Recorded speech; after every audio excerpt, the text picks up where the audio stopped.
Induction training के प्रातःकालीन सत्र में आप सभी का स्वागत है। मैं शुभ्रांशु कुमार उपाध्याय, सलाहकार एससीईआरटी। योजना के अनुसार आज का जो सत्र था, वो मिशन प्रेरणा के बारे में था। आदरणीय एएसपीडी सर मीटिंग वगैरह में बिजी होने की वजह से वो सत्र अभी नहीं हो पा रहा है। तो जो सायंकालीन वाला सत्र था, उस सत्र को हम लोग प्रातःकालीन में अभी लेंगे।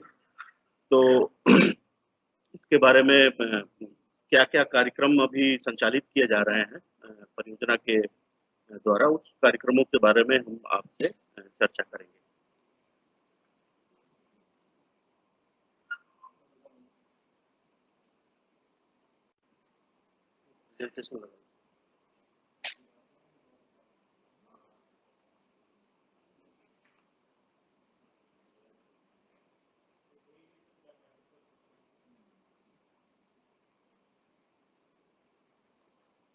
तो समग्र शिक्षा के अंतर्गत जो महत्वपूर्ण कार्यक्रम अभी संचालित किए जा रहे हैं, और ये सारे कार्यक्रम शिक्षा की गुणवत्ता और शिक्षा में कैसे सुधार लाया जाए, उसको इंगित करते हुए किए जा रहे हैं। तो ये मुख्य रूप से कुछ कार्यक्रम जो हैं, उनके बारे में हम आज इस सत्र में चर्चा करेंगे आपसे। शारदा एक कार्यक्रम है जो आउट ऑफ स्कूल बच्चों को कैसे मेन स्ट्रीमिंग किया जाए, उसके लिए। सामर्थ्य है, जो चिल्ड्रन विथ स्पेशल नीड हैं वाले बच्चे हैं, उनको कैसे मेन स्ट्रीमिंग किया जाए। विद्यालयों के अंदर जो आधारभूत अवस्थापनाएँ हैं, उसको कैसे सुदृढ़ किया जाए, सुंदर किया जाए, ताकि पठन-पाठन के लिए एक उचित वातावरण का निर्माण हो। इसके लिए माननीय मुख्यमंत्री जी ने ऑपरेशन कायाकल्प का शुभारंभ किया था पिछली साल, और इसमें काफ़ी प्रगति भी हुई है, बहुत अच्छे परिणाम भी आए हैं। लोगों ने हर विद्यालयों के अंदर कुछ न कुछ इस तरह के कार्यक्रम क्रियाकलाप हुए हैं, जो ऑपरेशन कायाकल्प के अंतर्गत हुए। चौथी बात, जो महत्वपूर्ण कार्यक्रम है, जिसमें डाइट मेंटर के रूप में आपकी भी भूमिका बहुत महत्वपूर्ण है। तो जो सहयोगात्मक अनुश्रवण है विद्यालयों में, प्रेरणा गुणवत्ता ऐप के माध्यम से जो किया जाता है, उसके बारे में भी हम बात करेंगे। फिर विद्यालयी गतिविधियों को और रुचिकर और बच्चों में सर्वांगीण विकास को दृष्टिगत रखते हुए बाल संसद और मीना मंच का भी गठन किया गया है। तो वो कैसे फंक्शन हैं और कैसे कार्य करते हैं, इसके बारे में भी हम चर्चा करेंगे। और अन्य कार्यक्रम के अंतर्गत जो विभाग के द्वारा पिछले 1 साल में जो शैक्षणिक प्रगति हुई है, पूरे शैक्षिक वातावरण में आमूल-चूल परिवर्तन लाने के लिए जो कार्यक्रम किए गए हैं, जो गतिविधियाँ की गई हैं, उसके बारे में भी एक छोटी-सी चर्चा आपसे हम करेंगे। और सहयोगात्मक अनुश्रवण को बताने के लिए हमने एक छोटा-सा वीडियो है, जिसके माध्यम से हम लोग ये सपोर्टिव सुपरविजन के कॉन्सेप्ट को समझने की कोशिश करेंगे। तो अभी सबसे पहले हम बात करेंगे शारदा कार्यक्रम के बारे में, जिसका टैगलाइन है स्कूल हर दिन आएँ। और ये पूरा कार्यक्रम जो है, शिक्षा से जो वंचित बच्चों की पहचान और पढ़ाई की व्यवस्था के लिए विभाग ने शारदा योजना की शुरुआत की है। और इस योजना के तहत उन बच्चों की तलाश की जाती है जिनका अब तक किसी भी स्कूल में नामांकन नहीं, या किसी कारणवश बीच में ही पढ़ाई छोड़ दी है। ऐसे बच्चों को शिक्षा की मुख्य धारा से जोड़ने के लिए इस पूरे कार्यक्रम का संचालन किया जा रहा है। और इसमें जो टारगेट ग्रुप है, जिसमें 5 साल से 14 साल आयु वर्ग के जो समस्त बच्चे जो आउट ऑफ स्कूल हैं, जो स्कूल की मुख्य धारा से नहीं जुड़ पाए हैं किन्हीं वजहों से, उनको कैसे हम मुख्य धारा में लाएँ, इसके लिए इस पूरे कार्यक्रम की रूपरेखा तैयार की गई है, और इसका क्रियान्वयन भी बहुत सफल तरीके से विभाग के द्वारा किया जा रहा है। इसमें 2 श्रेणियाँ हैं आउट ऑफ स्कूल बच्चों की, जो जिनका कभी भी नामांकन नहीं किया गया है। ऐसे बच्चे हैं जो शिक्षा या विद्यालय में कभी भी गए नहीं हैं। और दूसरी जो श्रेणी है, जो ऐसे भी बहुत बच्चे होते हैं जो बीच में ड्रॉप आउट कर जाते हैं, शिक्षा पूरी किए बिना ही विद्यालय को छोड़ देते हैं। ऐसे ड्रॉप आउट बच्चों को भी चिन्हांकन करना और उनको मुख्य धारा में शामिल करना, ये 2 हमारे जो टारगेट ग्रुप हैं, इनको कैसे हम टारगेट करेंगे और कैसे मेन स्ट्रीमिंग करेंगे, इसके लिए पूरा ये कार्यक्रम है। तो यहाँ पे आपको ये भी जानना बहुत ज़रूरी है कि आउट ऑफ स्कूल या ड्रॉप आउट को कैसे हम परिभाषित करते हैं।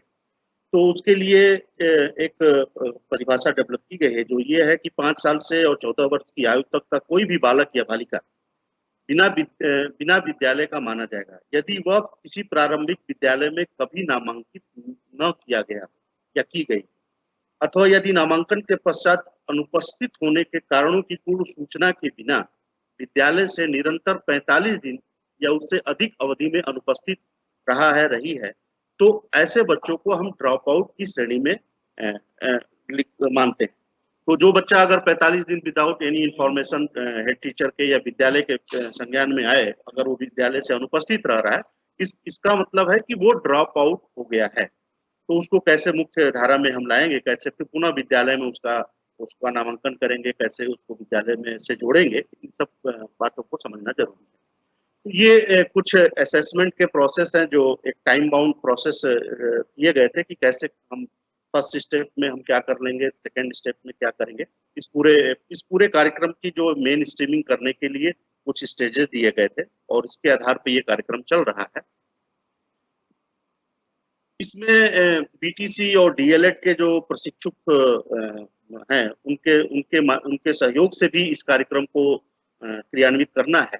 इसमें आउट ऑफ स्कूल बच्चों का चिन्हांकन करते हुए विद्यालय में नामांकन के पश्चात संलग्न प्रारूप पर संबंधित विद्यालय के प्रधानाध्यापक द्वारा हस्ताक्षरित मुहर सहित उसकी छाया प्रति डायट व बीआरसी स्तर के प्रधानाध्यापक द्वारा उपलब्ध कराई जाएगी। तो ये एक तरह का प्रमाण पत्र है जिसमें जिस प्रशिक्षु ने उन बच्चों को मेन स्ट्रीमिंग में लाया है, आउट ऑफ स्कूल जो बच्चे हैं उनको चिन्हित करके, और जब वो विद्यालय में दाखिला कराते हैं तो उसके लिए उनको सर्टिफिकेशन किया जाता है। और नामांकन और लक्ष्य और उसकी जो रणनीतियां हैं और सर्वे में जो सर्वे किए जाते हैं इसमें बच्चों को चिन्हांकित करने के लिए, और उस सर्वे के कार्य आधारित निर्धारित अवधि के बाद भी सभी आउट ऑफ स्कूल बच्चों को चिन्हित करते हुए उनका पंजीकरण और नामांकन कराना। और इसमें जो हाउस होल्ड सर्वे द्वारा ये कार्य किया जाता है उनका चिन्हांकन। चिन्हीकरण हेतु किए जाने वाले सर्वे का जो प्रपत्र है, एक मॉडल प्रपत्र भी यहाँ पे हम आपको दिखाएंगे कि कैसे फॉर्म भरा जाता है और उसको वही फॉर्म के द्वारा बच्चों का चिन्हांकन होता है। और शहरी क्षेत्रों में जो सर्वे है, नगर निगम, नगर पालिका, पालिका परिषद, पंचायत के अधिकारियों एवं जनपद में काम करने वाली गैर सरकारी संस्थाओं के साथ बैठक कर उन बस्तियों की मैपिंग की जाती है। हाउस होल्ड सर्वे करने से पूर्व मैपिंग लिस्टिंग की जाती है। उसके बाद शहरी क्षेत्रों में जो असेवित बस्तियां हैं, मार्केट क्षेत्र हैं, रेलवे स्टेशन है, ये कुछ ऐसे फोकस एरियाज हैं जहाँ पे हम उन बच्चों को देखते हैं या मिलते हैं जो बच्चे रेलवे ट्रैक पे किनारे, झुग्गी झोपड़ी, नदी नाले जो बस्तियां हैं, तो ऐसे एरियाज को हमें पहले फोकस करना होगा, आइडेंटिफाई करना होगा, फिर वहां से उन बच्चों को कैसे हम स्कूल में लाएं, इसके लिए कार्यक्रम आपको करने होते हैं जो डीएलएड के प्रशिक्षु हैं या बीटीसी के जो छात्र हैं। तो डायड एवं समस्त निजी बीटीसी संस्थानों में बीटीसी डीएलएड में प्रशिक्षणरत प्रत्येक प्रशिक्षु को शहरी तथा ग्रामीण क्षेत्रों में सर्वे में सम्मिलित करना है। ये इस तरह का कार्यक्रम है। इस कार्यक्रम के द्वारा और ये आउट ऑफ स्कूल को चिन्हीकरण करने के हेतु ये सर्वे का फॉर्म है और इस पूरे प्रोसेस को बहुत जल्दी ही ऐप के द्वारा भी इसको किया जाएगा। ये पूरा फॉर्म जो चेकलिस्ट है वो ऐप में आ जाएगी और ऐप में इनरोलमेंट होगा। जो सर्वे करने वाले लोग हैं उनका एक इनरोलमेंट आईडी जनरेट की जाएगी और उसके द्वारा उन बच्चों को कैसे वो ला रहे हैं, मेन स्ट्रीमिंग में कितने बच्चों को लाए, उसके बारे में पूरा डिटेल वहाँ पे उस ऐप के माध्यम से भी होगा। अभी ये मैनुअली ये एक चेकलिस्ट है। इसकी उपलब्धता जो है सामुदायिक जो एसपीओ जिले के जो हैं, सामुदायिक जो डीसी हैं, उनके पास ये पूरा प्रारूप प्रपत्र अवेलेबल है। विद्यालयों के स्तर पर भी इसकी पहुंच बढ़ाई जा रही है। और आउट ऑफ स्कूल बच्चों के सर्वेक्षण हेतु कोड का विवरण, इसमें कुछ कोड दिए गए हैं। इन कोड के आधार पर ये कौन से उसमें दिव्यांगता के भी प्रकार दिए गए हैं, विद्यालय न जाने के कारणों में कौन कौन से ऐसे कारण हैं, उन कारणों का भी यहाँ पे उल्लेख किया गया है।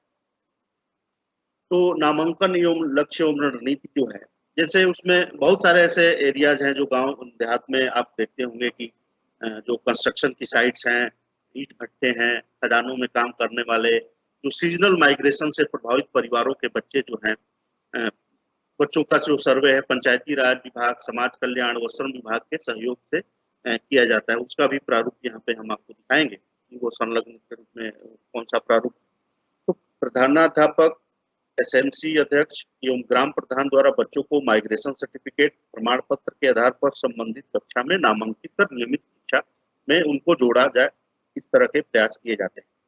यूनिसेफ और आरबीएसके के सहयोग से दिव्यांगत्वार चेकलिस्ट भी बनाई गई है, और उसमें डिटेल में उनकी दिव्यांगता के प्रकार और भी बहुत सारे जो कंपोनेंट्स है उसको उसमें समाहित करके अच्छी चेकलिस्ट का निर्माण किया गया है। विशिष्ट आवश्यकता वाले बच्चों की ट्रैकिंग हेतु शासन स्तर से निर्गत आदेश एवं समर्थ ऐप के माध्यम से की जाएगी। अभी हम लोग समर्थ ऐप के बारे में डिटेल में आगे की स्लाइड में चर्चा करेंगे। तो कैसे उनकी रेगुलर ट्रैकिंग और मॉनिटरिंग हो, इसके लिए एक मोबाइल बेस्ड एप्लीकेशन जो है समर्थ है, उसके द्वारा हम बच्चों की ट्रैकिंग, मॉनिटरिंग और उसको कैसे मेन स्ट्रीमिंग में लाएं, इसके लिए काम किए जा रहे हैं। बाल श्रमिक बच्चों को आउट ऑफ स्कूल हैं, उन्हें संबंधित सूचना उप श्रम आयुक्त, सहायक श्रम आयुक्त द्वारा संबंधित जिला बेसिक शिक्षा अधिकारी को पता विवरण सहित उपलब्ध कराई जाती है। ये माइग्रेशन का एक सैंपल है, ये सर्टिफाइड करना होता है। और जो सीजनल माइग्रेशन के द्वारा जो बच्चे ऐसे हैं, और खास करके इस कोविड के दौर में भी आपने देखा होगा कि बहुत बड़े पैमाने पे माइग्रेशन हुआ है, तो ये एक इस आपदा में एक और बहुत बड़ा एक चैलेंज है कि कैसे ऐसे बच्चों को हम मेन स्ट्रीमिंग करें, और ताकि उनकी शिक्षा दीक्षा अधूरी न रहे और वो शिक्षा की मुख्य धारा से जुड़े। तो प्रत्येक स्कूल को मौसमी पलायन से प्रभावित बच्चों के लिए 2 अलग रजिस्टर बनाने होंगे। पहला जो है इन माइग्रेशन, दूसरा आउट माइग्रेशन। इन माइग्रेशन रजिस्टर में उन बच्चों का विवरण होगा जो किसी दूसरे स्थान से पलायन करके आ रहे हैं। आउट माइग्रेशन रजिस्टर में उन बच्चों का विवरण होगा जो किसी दूसरे स्थान से पलायन करके जा रहे हैं। तो नया शैक्षणिक सत्र शुरू होने से पूर्व, अर्थात माह फरवरी में और दूसरी माह नवंबर में जब अधिकांश पलायन हो रहा होता है, तो तब विद्यालय प्रबंध समूह की बैठक आयोजित की जाए और उन जो माइग्रेट बच्चे हैं उनके बारे में चर्चा करके कैसे उनको मेन स्ट्रीमिंग की जाए, इस पर भी बात करना है, जो एसएमसी के द्वारा होना है। विद्यालय प्रबंध समिति की बैठक में निम्न बिंदुओं पर चर्चा की जाए कि ये एक जो है मौसमी पलायन के कारण स्कूल न जाने वाले बच्चों की संख्या कितनी है, वर्तमान शैक्षणिक सत्र में अनुपस्थित और औसत अवधि क्या है, आयु संगत कक्षा में नामांकन तथा विशेष प्रशिक्षण की आवश्यकता क्या है, ग्राम पंचायत, ब्लॉक एवं जिला शिक्षा कार्यालय के लिए सुझाव देने हैं, और प्रत्येक विद्यालय को मौसमी पलायन से प्रभावित बच्चों के लिए 2 अलग रजिस्टर, उसका एक फॉर्मेट यहाँ पे दिया गया है कि कौन से इन माइग्रेशन, आउट माइग्रेशन का जो रजिस्टर है उसको कैसे मेंटेन करना है, इसी फॉर्मेट के आधार पर उनको करना है। आंगनवाड़ी में से अध्ययनरत ऐसे बच्चों जिनकी आयु 5 वर्ष हो और उन्हें प्रधानाध्यापक द्वारा कक्षा 1 में अनिवार्यतः प्रवेश कराया जाएगा। बाल विकास पुष्टाहार विभाग द्वारा सर्वे के माध्यम से चिन्हित 11 से 14 आयु वर्ग की बालिकाओं और बालकों का नामांकन कराया जाए। विशिष्ट आवश्यकता वाले बच्चों का चिन्हीकरण भी हाउस होल्ड सर्वे के साथ किया जाएगा। इस संबंध में यूनिसेफ एवं आरबीएसके के सहयोग से दिव्यांगत्वार जो चेकलिस्ट, इस पे हमने बात की है कि चेकलिस्ट का निर्माण किया गया है, इसके आधार पर अध्यापकों का पर चिन्हीकरण होना है। इसके नामांकन हेतु इंटरनेट रिसोर्स टीचर, फिजियोथेरेपिस्ट व जिला समन्वयक समेकित शिक्षा की जिम्मेदारी है। अमान्य विद्यालयों में शिक्षा ग्रहण कर रहे बच्चों को प्रोत्साहित कर परिषदीय विद्यालयों में नामांकन कराया जाए, इस पर भी काम करना है। अमान्य विद्यालयों के संबंध में नियमानुसार आवश्यक कार्रवाई भी की जाएगी। आउट ऑफ स्कूल बच्चों के चिन्हीकरण एवं नामांकन के अनुश्रवण हेतु यूनिसेफ के सहयोग से शारदा पोर्टल एवं सॉफ्टवेयर का निर्माण किया गया है। इस पूरे कार्यक्रम की जो मॉनिटरिंग है वो शारदा पोर्टल के माध्यम से की जाती है, जो रियल टाइम भविष्य में जब ये हो जाएगा तो रियल टाइम मॉनिटरिंग की जाएगी इसमें। तो ये पूरे प्रोसेस को टेक्नोलॉजी की मदद से पोर्टल के द्वारा इसकी ट्रैकिंग और मॉनिटरिंग की जाती है। ब्लॉक संसाधन केंद्र में कंप्यूटर एवं इंटरनेट की सुविधा उपलब्ध है, जिसमें जिला बेसिक शिक्षा अधिकारी एवं समन्वय खंड शिक्षा अधिकारी का यह दायित्व है कि बस्तीवार आउट ऑफ स्कूल बच्चों का नामवार विवरण और नामांकन की प्रगति प्रतिदिन पोर्टल पर अपलोड करें। जिला बेसिक शिक्षा अधिकारी द्वारा उक्त के अतिरिक्त प्राप्त साप्ताहिक प्रगति निदेशक बेसिक शिक्षा एवं राज्य परियोजना निदेशक समग्र शिक्षा की को माह की 7 तारीख, 14 तारीख, 21 तारीख और 28 तारीख को इस तरह की रिपोर्ट भेजी जाती है। निदेशक बेसिक शिक्षा द्वारा जनपदवार नामांकन की पाक्षिक प्रगति अपर मुख्य सचिव बेसिक शिक्षा उत्तर प्रदेश शासन को माह की 16 और 1 तारीख को प्रेषित की जाती है या उनको प्रेजेंट किया जाता है। इन बच्चों की नियमित उपस्थिति का अनुश्रवण विशेष प्रशिक्षण हेतु नामित शिक्षक एवं प्राध्यापक द्वारा नियमित रूप से किया जाएगा। यदि बच्चा लगातार 1 सप्ताह तक अनुपस्थित रहता है तो संबंधित शिक्षक द्वारा बच्चों के माता पिता से व्यक्तिगत संपर्क किया जाएगा। इसके उपरांत प्रधानाध्यापक द्वारा व्यक्तिगत प्रयास किए जाएंगे। खंड शिक्षा अधिकारी को रिपोर्ट भेजी जाएगी जो अपने स्तर से आवश्यक कार्रवाई करेंगे। समस्त परिषदीय विद्यालयों में टैबलेट उपलब्ध कराने की प्रक्रिया गतिमान है, कराया जा रहा है और सभी बच्चों का डेटा बेस विकसित किया जाने की एक बहुत बृहद परियोजना है जो प्रेरणा पोर्टल के द्वारा है और इस डेटाबेस के आधार पर टैबलेट के माध्यम से आउट ऑफ स्कूल बच्चों की उपस्थिति की ट्रैकिंग और मॉनिटरिंग की जाएगी।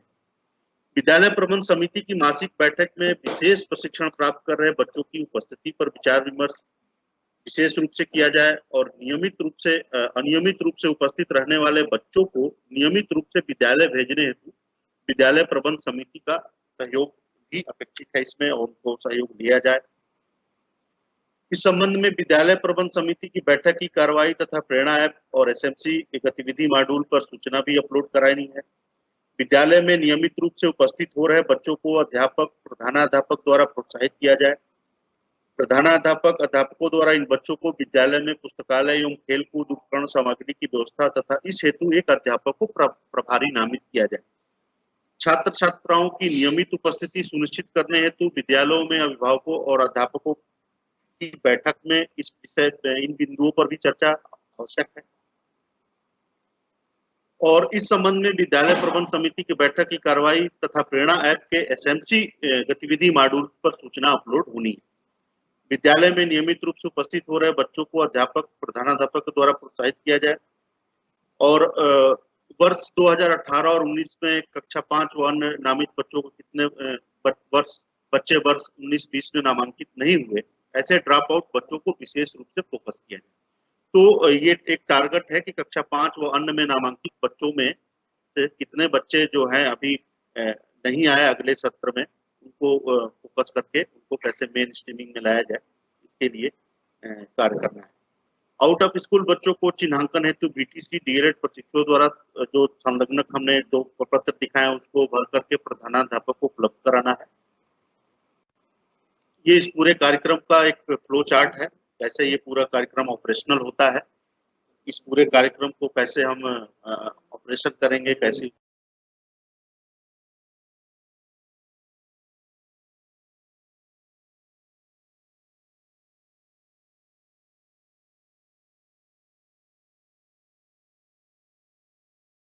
बच्चों का नामांकन कार्यक्रम शिक्षकों का आधारभूत क्रियाकलाप है, जैसा कि सभी इस बात को भली भांति इस बात से परिचित भी हैं और जिसके बिना उनके शैक्षिक दायित्वों का निर्वहन नहीं हो सकता है।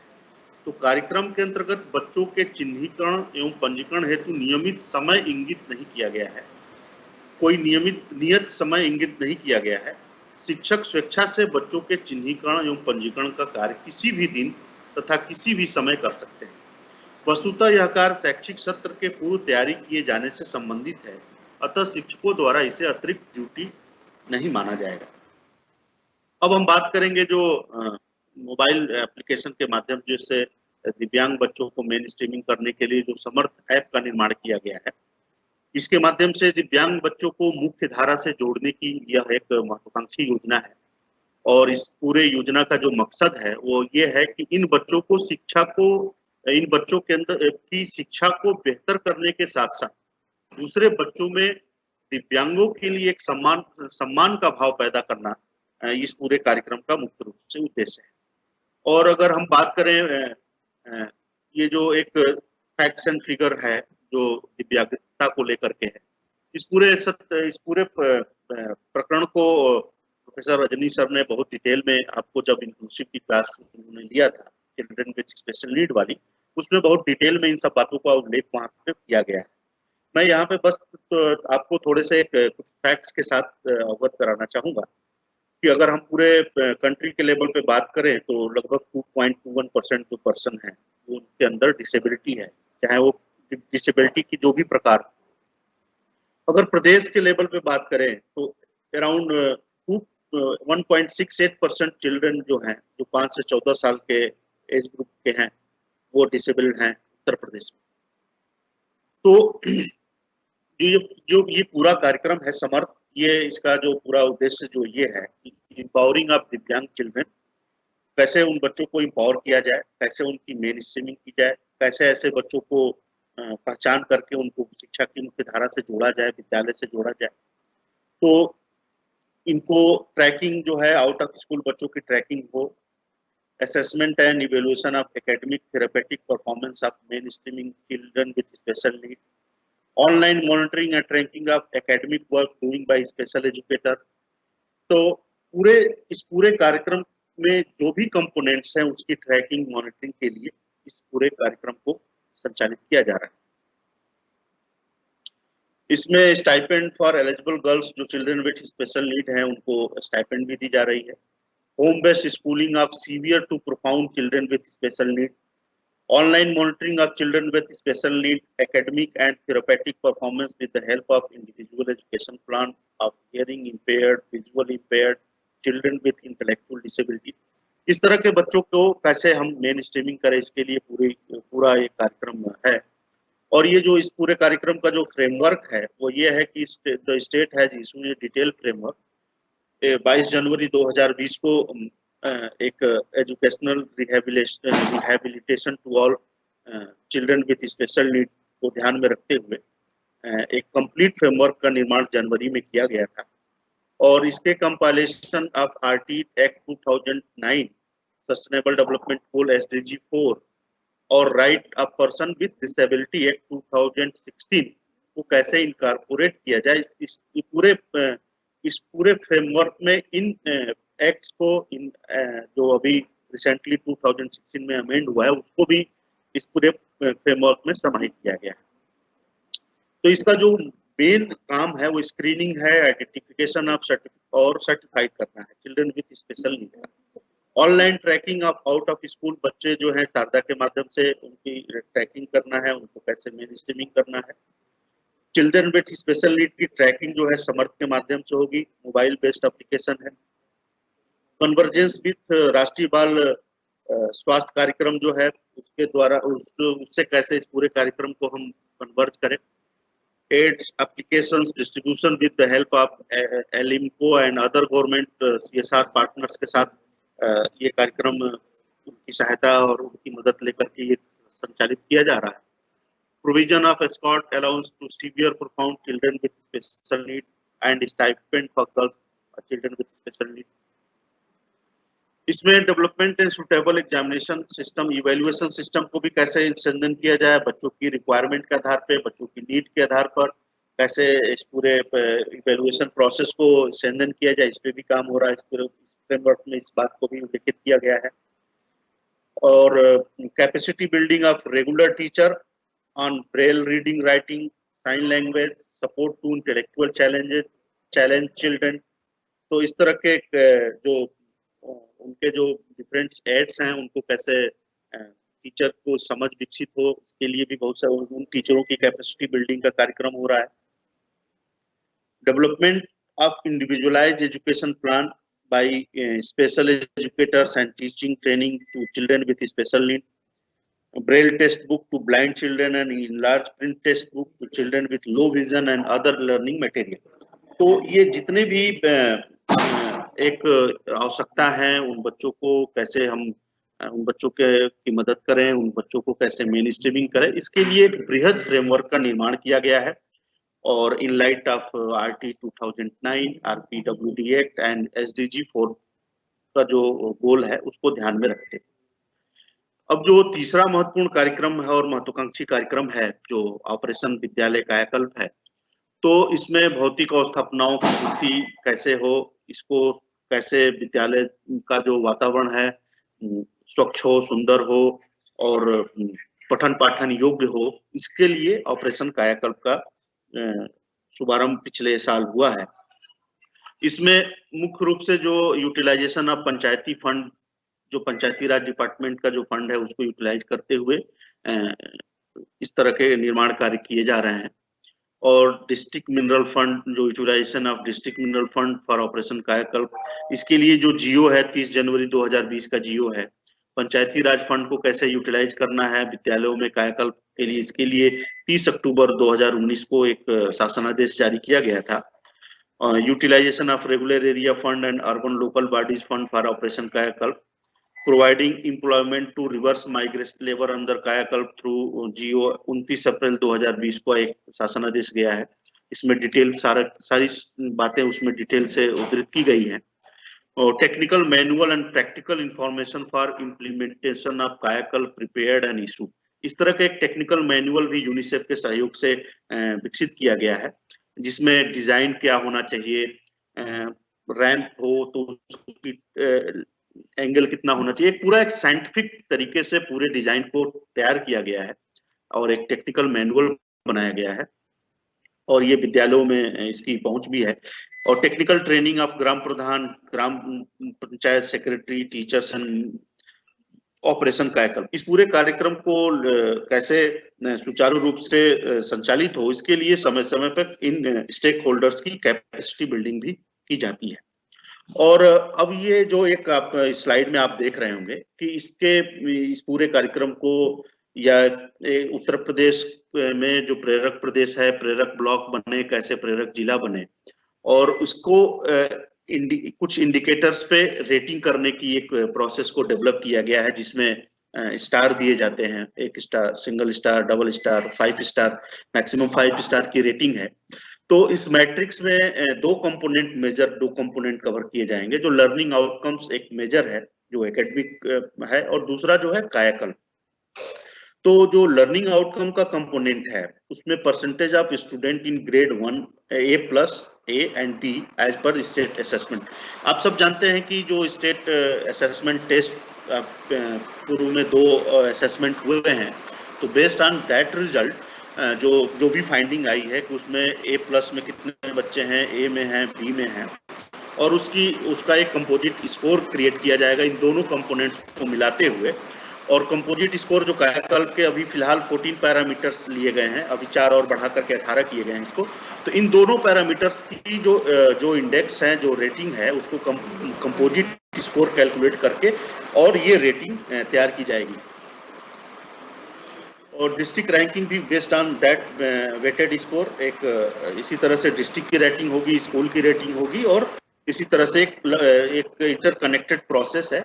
और फिर हम प्रेरक विद्यालय, प्रेरक ब्लॉक, प्रेरक जिला, तो इसमें जो पैरामीटर्स हैं जिन पे फोकस होना है इस पूरे ऑपरेशन कायाकल्प के द्वारा, उसमें जो safe and hygiene drinking water, तो जो वाटर की जो फैसिलिटी है वो सेफ हो और हाइजीनिक हो। टॉयलेट गर्ल्स एंड बॉयज के लिए एक्टिव टॉयलेट्स हो, केवल टॉयलेट की बिल्डिंग खड़ी हो ऐसा नहीं है, वो क्रियाशील शौचालय हो। और जो भी फैसिलिटीज, जो एक आइडियल फैसिलिटीज हैं, उसको उसके साथ वो सुसज्जित शौचालय हो। और जो जब हम क्रियाशील शौचालय की बात कर रहे हैं, तो उसमें पानी की उपलब्धता बहुत ही महत्वपूर्ण है, और वो सुनिश्चित हो कि जो पानी, तो टॉयलेट को पानी की उपलब्धता हो। सिरेमिक टाइल्स इन, और चिल्ड्रन विद स्पेशल नीड के लिए टॉयलेट की जो रिक्वायरमेंट है वो उसके जो मानक हैं, उस स्टैंडर्ड्स को पूरा करते हुए बने। Availability of hand washing facility, ये एक महत्वपूर्ण है। आप सब भी इस बात से जानते हैं कि जो वॉश का जो कंपोनेंट है, वाटर सैनिटेशन एंड हाइजीन, इस कंपोनेंट का बहुत ही डायरेक्ट इम्पैक्ट है बच्चों के स्वास्थ्य पे। और अगर बच्चे स्वस्थ हैं तो उनका मन स्वस्थ है, शरीर स्वस्थ है, तो एक स्वस्थ वातावरण का निर्माण होगा, और जिससे जो शिक्षण अधिगम प्रक्रिया है, उनकी लर्निंग आउटकम है, उनके पढ़ने सीखने की जो एक प्रोसेस है, तो इस तरह से जो फिजिकल इंफ्रास्ट्रक्चर है वो डायरेक्टली एक तरह से जुड़ा है बच्चों के अधिगम के लेवल के स्तर पे। अगर पूरा वातावरण स्वच्छ है, सुंदर है, पढ़ने योग्य है, तो जाहिर सी बात है कि बच्चों में इस तरह के बीमारियां नहीं होंगी, और वो बच्चों स्कूल से दूर नहीं होंगे। तो ये एक बहुत ही इंपॉर्टेंट कंपोनेंट है जो वॉश है, water sanitation.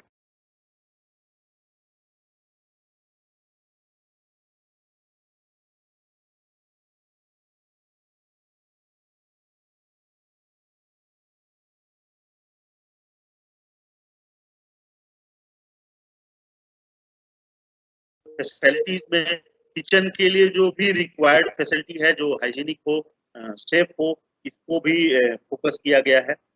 Proper painting of school, जो प्रिंट रिच इन्वायरमेंट है, दीवारें पेंटिंग हो, इस तरह के बहुत सारे जो बातें हैं, इसको इसमें समाहित की गई है। Ramp with rolling and children with special, जो बच्चे हैं उनके लिए रैंप हो और वो उसमें रेलिंग भी हो।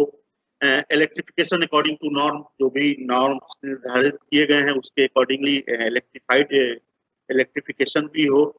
इलेक्ट्रिकल कनेक्शन ऑफ स्कूल, विद्यालयों में बिजली की भी पहुंच हो, इसके लिए ये पूरा फोकस है। और इसको रेगुलर टाइम इंटरवल पे इसकी मॉनिटरिंग की जा रही है। प्रेरणा के जो पोर्टल है उस पे इसकी पूरी रीच क्या है, इसकी रेगुलर मॉनिटरिंग की जाती है। इसके लिए पत्र तैयार किए गए, चेकलिस्ट है, उस चेकलिस्ट में अपडेट होता है और इसकी बहुत ही एक तरह से कहें कि रेगुलर मॉनिटरिंग हो रही है और इसमें रिजल्ट काफी पॉजिटिव। और इस पूरे कार्यक्रम को क्या प्रगति है, इसके लिए IVRS कॉल के द्वारा भी बच्चों से, जो भी स्टेक होल्डर्स हैं उनसे इस बात को पूछा जाता में ऑपरेशन कायाकल्प के अंतर्गत अवस्थापना सुधार और निर्माण कार्य प्रारंभ हो गया है। तो अगर हाँ के लिए 1 दबाएं और नहीं के लिए 2 दबाएं, इस तरह से वो रिस्पॉन्ड कलेक्ट होते हैं। इसमें दूसरा जो महत्वपूर्ण प्रश्न है वो, क्या आपके विद्यालय में जो 14 पैरामीटर जो निर्धारित किए गए हैं उसको संतृप्त करने के लिए ग्राम पंचायत द्वारा आवश्यक सहयोग प्रदान किया जा रहा है। तो आप इसमें देख रहे होंगे कि इस तरह से दोनों क्वेश्चन के द्वारा एक मॉनिटरिंग जो है, ट्रैकिंग इस पूरे कार्यक्रम की हो रही है।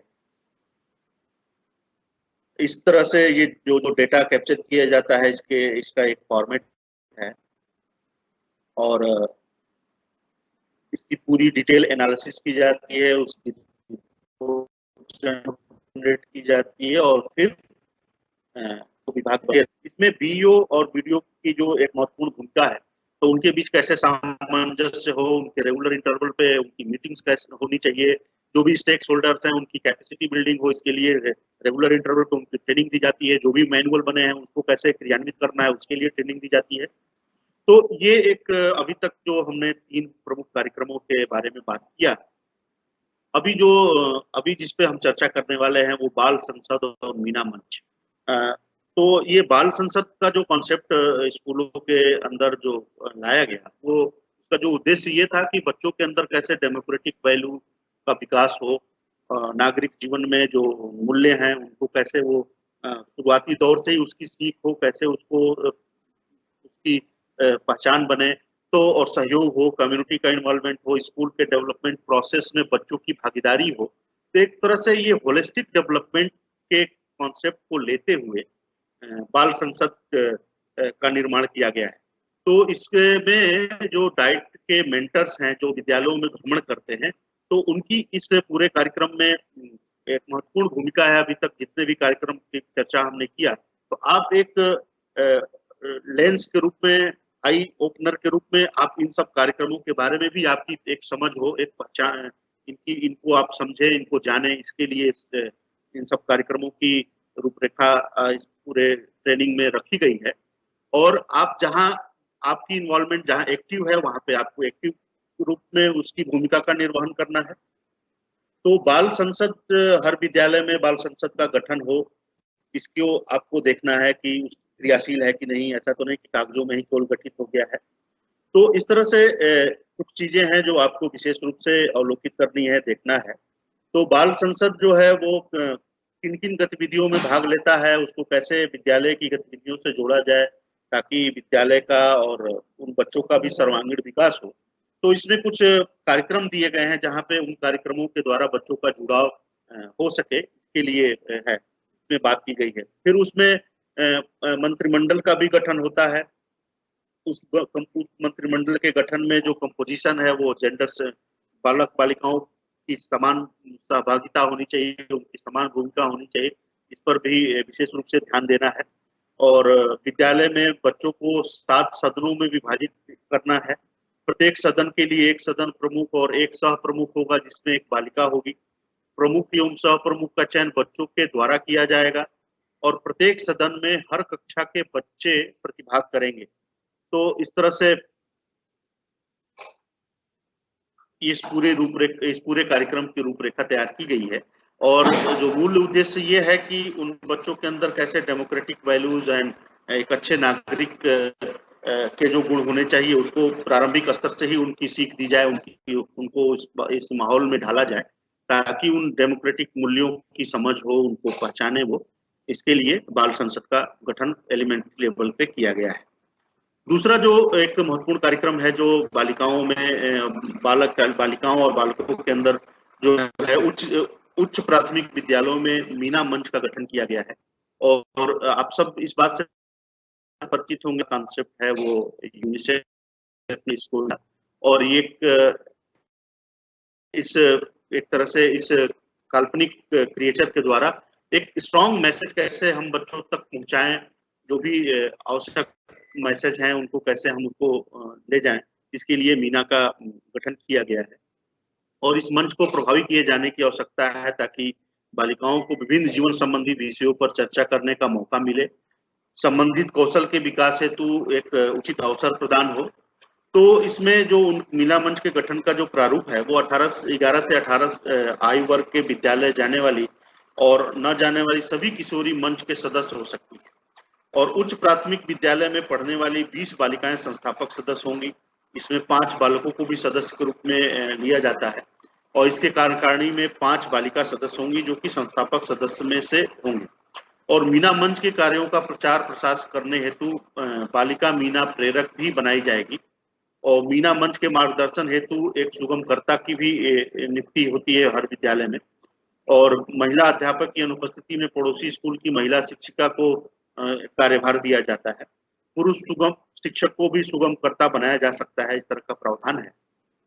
तो इस पूरे कार्यक्रम का जो लक्ष्य है वो यह सुनिश्चित करने में मदद करना है कि लड़कियां जो हैं सही आयु में स्कूल में उनका दाखिला हो और यह सुनिश्चित करने में मदद करना कि बालिकाएं जो है प्रतिदिन स्कूल आए, यह सुनिश्चित करने में मदद करना कि जो लड़कियां हैं बालिकाएं हैं उनकी प्रारंभिक शिक्षा पूरी हो। तो शिक्षा से जुड़े जो मुद्दे हैं और जो बहुत ऐसे हैं जिसमें जागरूकता पैदा करने की आवश्यकता है, समुदाय के स्तर पे सहयोग लेकर के सामुदायिक अवेयरनेस जो है कम्युनिटी लेवल पे अवेयरनेस क्रिएट करने के लिए है। इसमें जो स्वास्थ्य एंड पोषण और भी जो ऐसे विषय हैं जो हेल्थ से जुड़े हुए हैं, स्वच्छता है, पानी है और भी ऐसे जो सामाजिक विषय के मुद्दे हैं उनको शामिल कर करके उन बच्चियों के अंदर एक नेतृत्व कौशल और उनकी भावना को विकसित करने के लिए भी काम करना है। तो ये एक कह सकते हैं कि एक ऐसा प्लेटफॉर्म है जिसमें बच्चों के अंदर जो सामूहिक विकास हो, जिसमें होलिस्टिक डेवलपमेंट हो, एक्स्ट्रा करिकुलर एक्टिविटी से भी कैसे जोड़े उनको। तो एक कह सकते हैं कि होलिस्टिक डेवलपमेंट हो बच्चों के अंदर, इसके लिए इस पूरे कार्यक्रम की रूपरेखा तैयार की गई है और इसको कैसे विद्यालय के स्तर पर क्रियाशील करना है, इसमें शिक्षकों की महत्वपूर्ण भूमिका है और मीना मंच के जो प्रमुख कार्य हैं वो उन कार्यों को यहाँ पे बताया गया है। इसमें मीना की कहानियों को पढ़ना, उस पर चर्चा करना, मीना के अखबार का निर्माण करना, कहानी कविता का लेखन करवाना और स्कूल को प्रदर्शित करना, मीना मेला का आयोजन करना, एसएमसी बैठक में प्रतिभाग करना, बालिका शिक्षा संवर्धन हेतु विकसित संसाधनों का प्रबंधन करना, इस तरह के कुछ प्रमुख कार्य हैं जो मीना के माध्यम से किया जाता है।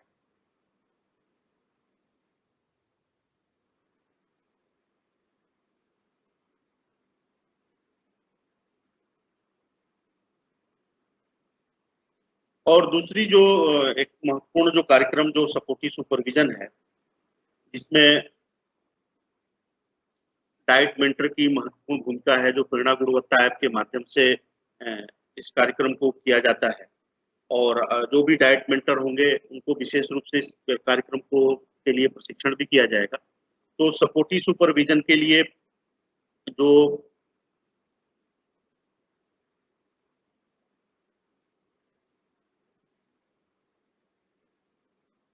सपोर्टिव सुपरविजन के लिए अभी एक मैं वीडियो आपको दिखाना चाहूंगा।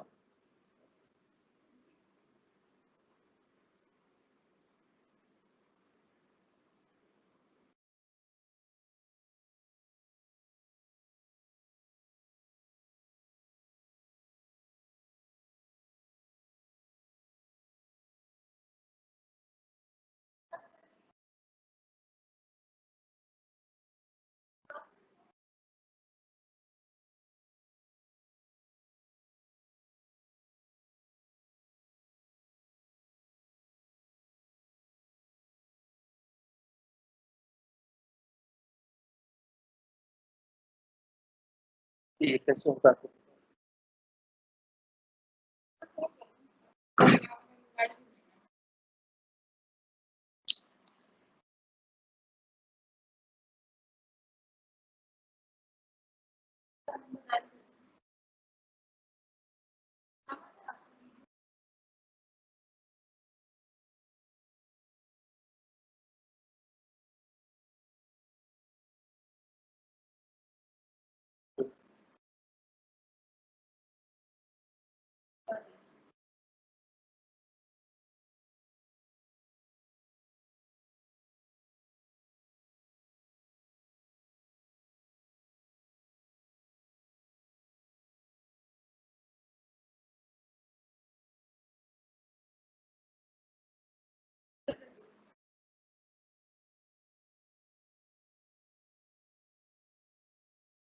हेलो, आप हैं नहीं? ये वीडियो प्ले करना है, हो नहीं रहा है, आइए। हेलो, जल्दी आइए।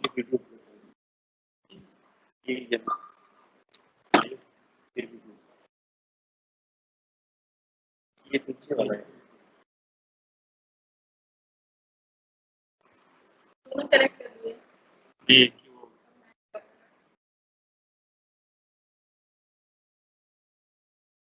आकाश, तुमको आप गया था क्या? आप गया वीडियो प्ले कराना?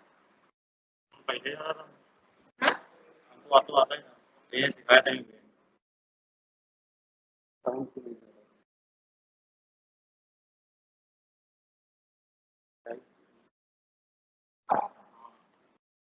हाँ, चलेगा भाई।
मेरा मतलब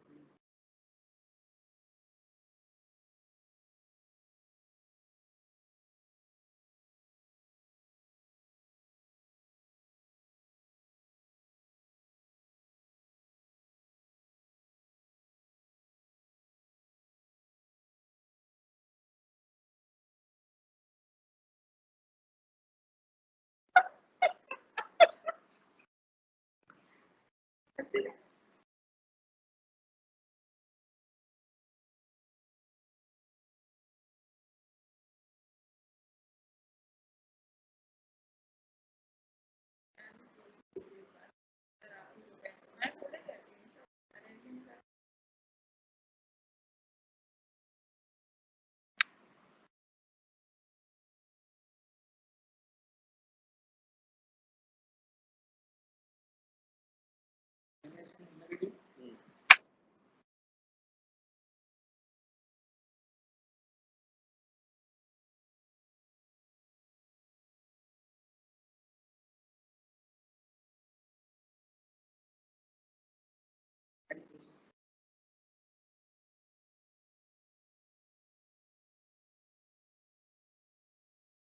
induction training holder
academic resource person की सबसे महत्वपूर्ण भूमिका सपोर्टिव सुपरविजन। पहले से ही स्कूल विजिट की तैयारी करके एआरपी स्कूल पहुंचकर सबसे पहले हेड टीचर से मिलती है। जी नमस्ते, मैं गणित की एआरपी हूँ और आज मैं आपके स्कूल में सपोर्टिव सुपरविजन के लिए आई हूँ। बढ़िया है, आइए आपको पहले गणित की क्लास दिखा देती हूँ। जी। एआरपी का दूसरा पड़ाव कक्षा अवलोकन। अच्छा बच्चों, एक पेन की कीमत 5 रुपए है, तो 3 पेन की कीमत कैसे पता करोगे? 5 को 3 से जोड़ेंगे। क्लास में किसी भी तरह की दखलंदाजी किए बिना एआरपी पीछे बैठकर टीचर के पढ़ाने के तरीके को ध्यान से देखती है और अपने मोबाइल ऐप में अपने ऑब्जर्वेशन को नोट करती है। ऑब्जर्वेशन के बाद बच्चों के स्कूली अनुभव को समझने का प्रयास, क्योंकि वो एक जरूरी कड़ी है। तो कैसी लगी आप सबको ये क्लास? मुझे दिखाओ। छात्रों के बाद अगली कड़ी अध्यापक से चर्चा यानी फीडबैक सेशन। मुझे क्लास काफी अच्छी लगी। बच्चे खुलकर जवाब दे रहे थे और आप क्लास में घूम घूम कर पढ़ाते हैं, इससे सब बच्चों का ध्यान आप पर रहता है। सुझाव या सुधार से पहले प्रशंसा एआरपी के इफेक्टिव कम्युनिकेशन स्किल की मिसाल है। तो क्या आप लेसन प्लान बनाते हैं? सर, कुछ दिनों से लेसन प्लान में लिख नहीं पाया, लेकिन मेरे दिमाग में था। देखिए, लेसन प्लान शॉर्ट में बना लीजिए, ये आपको बेहतर ढंग से पढ़ाने में काफी मदद करेगा। इस तरह के फीडबैक सेशन में एआरपी की मदद से टीचर भी अपने विकास के लिए प्लान बनाते हैं। टीचर के रिक्वेस्ट पर एआरपी एक डेमो क्लास लेती है और शिक्षा में ग्रुप वर्क का प्रयोग कैसे कर सकते हैं इसका डेमोन्स्ट्रेशन करती है। इसके बाद है बारी सबके साथ बातचीत करने की। ग्रुप फीडबैक भी सराहना से शुरू किया जाए। आप सभी बच्चों पर काफी मेहनत कर रहे हैं, आपका ये अच्छा काम दिख रहा है। अजय, एक ये बात बताइए, ये स्कूल की लाइब्रेरी कहाँ पर है? बात यह है कि बच्चे ठीक से किताबों का इस्तेमाल नहीं करते। किताबें फट जाती हैं या खो जाती हैं, काफी मुश्किल हो जाती है। इसलिए हमने किताबों को अलमारी में अपने ऑफिस में ही रखा है। जी, मुश्किल तो है, पर लाइब्रेरी का उपयोग भी तो जरूरी है। आप इसमें बाल संसद या मीना मंच की मदद ले सकते हैं। स्कूल की प्रगति के लिए ये जरूरी है कि वहां के टीचर्स आपस में शैक्षिक मुद्दों पर नियमित चर्चा करें। क्या आप लोग आपस में पढ़ाने के तरीकों में सुधार, बच्चों के अधिगम वगैरह पर कभी बातचीत करते हैं? अधिगम? जी, इन पर बातचीत करना, समझना बेहद जरूरी है। कम से कम हफ्ते में एक बार बच्चों की प्रोग्रेस के लिए प्लानिंग होनी ही चाहिए। इस तरह बच्चों की उपलब्धियों और उस दिन के अवलोकन पॉइंट्स पर चर्चा करके टीचरों के सुझाव के साथ एआरपी अगले 2 महीने की प्लानिंग करने में टीचरों की मदद करते हैं। सभी जरूरी पॉइंट्स को विजिटर रजिस्टर में एआरपी दर्ज करते हैं और उसी पेज पर हेड टीचर और उपस्थित टीचर भी अपना सिग्नेचर करते हैं। विजिट की शुरुआत की तरह अंत भी मधुर और सहज। सपोर्टिव सुपरविजन का मौका देने के लिए धन्यवाद। मुझे यकीन है कि हम मिलकर स्कूल को और भी बेहतर बना सकते हैं। कोई सवाल हो तो आप फोन कर लीजिएगा, मेरा नंबर तो है ही आपके पास। ठीक है, चलिए। विजिट समाप्ति के बाद भी एआरपी टीचरों के साथ फोन और मैसेज पे फॉलो अप करके उन्हें सपोर्ट देती है, सहानुभूति और सम्मान के साथ समीक्षा और सुधार। स्कूलों की प्रगति में एआरपी का एक बड़ा योगदान।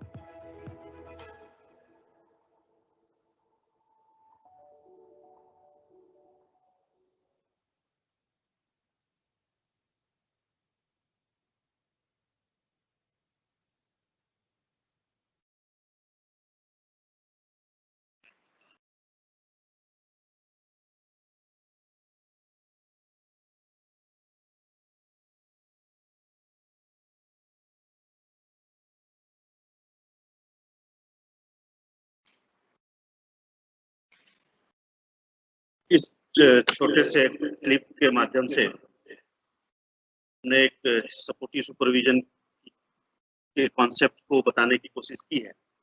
और भी डिटेल इस पूरे कार्यक्रम पे आप सब जो भी डाइट मेंटर हैं या डाइट के लोग हैं उनको ट्रेनिंग दी जाएगी और विशेष रूप से जो भी कंपोनेंट्स है उस पर चर्चा की जाएगी। इसके अलावा भी जो अन्य और भी कार्यक्रम विभाग के द्वारा पिछले जो 1 वर्ष में हुए हैं उसको मैं एक छोटे-छोटे पॉइंट्स के रूप में आपके सामने शेयर करने की कोशिश करूंगा। तो जैसा कि आप सभी अवगत हैं कि पिछले वर्ष जो है मिशन प्रेरणा का शुभारंभ हुआ। इस पूरे कार्यक्रम के बारे में डिटेल में आपको अगले सत्र में और भी बातें की जाएंगी। तो इस अवधि में जो मुख्य रूप से जो कार्यक्रम हुए हैं जिसमें ऑपरेशन कायाकल्प है, मानव संपदा, निष्ठा की ट्रेनिंग बहुत बृहद पैमाने पे पूरे प्रदेश में हुई और फाउंडेशनल लर्निंग गोल्स का निर्धारण किया गया। शिक्षकों के बुनियादी और उपचारात्मक शिक्षा में प्रशिक्षण, ARP SRG के रूप में अकादमिक लीडर का भी चयन किया गया है और स्टूडेंट असेसमेंट टेस्ट के माध्यम से बच्चों के लर्निंग आउटकम का आकलन और उसके रियल टाइम मॉनिटरिंग करने के लिए प्रेरणा तालिका का निर्माण किया गया है। और जो इस दिशा में जो और भी जो महत्वपूर्ण कार्यक्रम हुए हैं, जैसे अभी 3 हस्त पुस्तिकाओं का निर्माण हुआ है और ये अभी बहुत अगले 1-2 दिन के अंदर सभी शिक्षकों को ये उपलब्ध हो जाएंगी। आधारशिला, ध्यानाकर्षण और शिक्षण संग्रह। और इसमें जो भी टेक्निक्स हैं टीचरों को कैसे करना है, कैसे पढ़ाना है, एक तरह से ये तीनों जो पुस्तिकाएं हैं इसमें बहुत डिटेल में इन सब बातों का उल्लेख किया गया है और इसके करीब-करीब इसको हम लोग डिजिटल के माध्यम से वीडियो के क्लिपिंग और 10 मिनट, 5 मिनट के वीडियो के माध्यम से भी इस तीनों पुस्तिकाओं को उपलब्ध कराने का प्रयास कर रहे हैं। और बुनियादी शिक्षा की अवधारणाओं को कक्षा-कक्ष में लागू करने के लिए प्रेरणा सूची में अंकित दक्षताओं पर आधारित गणित एवं भाषा हेतु क्रियान्वयन संदेशिकाएं विकसित की गई हैं। प्रत्येक विद्यालय के लिए कक्षा 1 से 3 में भाषा एवं गणित के लिए विकसित 6 संदर्शिकाएं हैं जो दैनिक पाठ योजना जिसमें प्रिंट रिच इन्वायरमेंट पे चर्चा करना है की गई है। TLM बनाने के तरीके आदि पर विस्तृत रूप से चर्चा की गई। गणित के लिए NCERT द्वारा विकसित मैथ किट्स के प्रयोग को बढ़ाने के लिए भी काम हो रहा है। इस पे एक किट्स भी विद्यालय के लेवल पे उपलब्ध होंगी। अच्छी कहानी एवं कविताओं को समाहित करने के लिए रीडिंग बुक्स भी विद्यालय के स्तर पर उपलब्ध कराई जाएंगी। कक्षा एवं विषयवार प्रभावी शिक्षण योजना हेतु शिक्षक के उपयोगार्थ जो है शिक्षक डायरी का भी निर्माण किया गया है जो अगले 1-2 महीने के अंदर सभी टीचरों को उपलब्ध होगा। प्रिंट रिच क्लासरूम के लिए posters, conversation chart, math kits, TLM आदि के रूप में भी विकसित की गई है जिसमें अन्य रोचक और शैक्षणिक सामग्रियां वहां पे है उपलब्ध कराई जा रही है। बच्चों के रियल टाइम लर्निंग आउटकम्स की मॉनिटरिंग के लिए प्रेरणा तालिका, प्रेरणा सूची, प्रेरणा लक्ष्य ये हर कक्षा के दीवालों कक्षा कक्ष के दीवालों पर चस्पा किया जाना है जो अभी बहुत जल्दी ही इसको पूर्ण किया जाएगा। और पुस्तकालय को विकसित करना और उस पुस्तकालय को क्रियाशील करना इसके लिए काम हो रहा है। सेट 2 के जो परिणाम है उसके बच्चों के रिपोर्ट कार्ड भी बहुत जल्दी ही अगस्त इसी महीने उपलब्ध कराए जाएंगे।